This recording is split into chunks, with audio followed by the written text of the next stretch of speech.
মায়ের থেকে আলাদা হয়ে যাওয়ার রাজ্য প্রাণী বাগরোলের একটি শাবককে ঘণ্টা তিনেকের প্রচেষ্টায় পুনরায় মায়ের কাছে ফিরিয়ে দেওয়া হলো।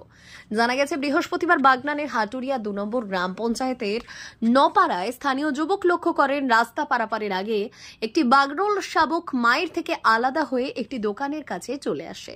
মা বাগরোল অন্যত্র চলে যায়। বাগরোল শাবকটি যাতে গাড়ির ধাক্কায় আহত না হয় সেই কারণে স্থানীয় বাসিন্দারা শাবকটিকে উদ্ধার করে পরিবেশ কর্মী অনির্বাণ সেনাপতিকে খবর দেন। তিনি বন্যপ্রাণ সংরক্ষণকারী চিত্র প্রামাণিককে বিষয়টি জানান। খবর পেয়ে চিত্র প্রামাণিক ও সুমন্ত দাস ঘটনাস্থলে পৌঁছে লক্ষ্য করেননি বাগরোল শাবকটি ভীষণ ছোট।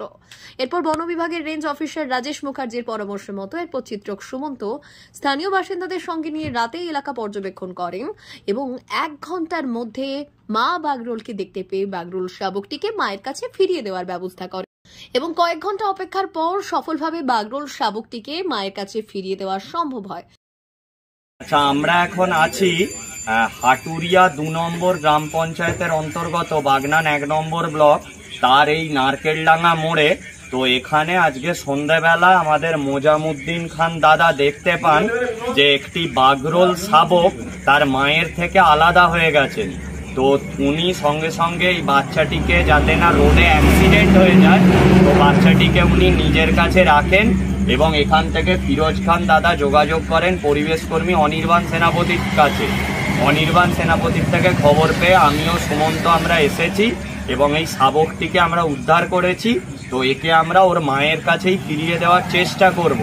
যদি মা না নেয় তখন আমরা চিড়িয়াখানায় একে পাঠাবো।